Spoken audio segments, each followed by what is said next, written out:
നിശ്ചയമില്ല. എത്ര തവണ കേട്ടു എന്ന് പാർവതിക്ക് ആ ശേഷം നിശ്ചയമില്ല. എത്ര പാടിയാലും എത്ര കേട്ടാലും രണ്ടുപേർക്കും എളുപ്പമില്ല. ഇവരുടെ ഈ സംഗമങ്ങൾ ആവർത്തിച്ചു. തടാക തീരത്ത് നിലാവുള്ള രാത്രികളിൽ ദേവയ്യനും പാർവതിയും ഒത്തുകൂടാറുണ്ട്. അത് നാട്ടിൽ പാട്ടായിരിക്കുന്നു.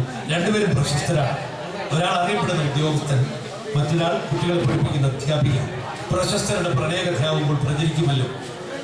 നാട്ടിലുടനീളം ആളുകൾ കൂടുന്ന സ്ഥലത്തെല്ലാം ഇത് സംഭാഷണ വിഷയമായി. ചായക്കടയിൽ ആണുങ്ങൾ തമ്മിൽ, കുളിക്കടവിൽ പെണ്ണുങ്ങൾ തമ്മിൽ, പിന്നെ ചന്തസ്ഥലത്ത് ആണും പെണ്ണും എല്ലാം ഇത് തന്നെ സംസാരം. അവളുടെ സ്കൂളിൽ, അവളുടെ സ്റ്റാഫ് റൂമിൽ അവൾ ഇല്ലാത്തപ്പോൾ അധ്യാപികമാർ തമ്മിൽ അവളെ പറ്റി പരിഹാസം പറയും. ദേവയ്യനെയും പാർവതിയെയും പറ്റി പറഞ്ഞുകൊണ്ടിരിക്കും. അത് കേട്ടുകൊണ്ടായിരിക്കും പാർവതി ചിലപ്പോൾ അങ്ങോട്ട് ചെല്ലുക. അത് കേൾക്കാൻ അവൾക്ക് വലിയ ഇഷ്ടമാണ്. സുന്ദരനായ ദേവയ്യന്റെ കാമുകയാണ് താനെന്ന് 10 പേർ പറയുന്നത് അവൾക്ക് സന്തോഷമുള്ള കാര്യമാണ്.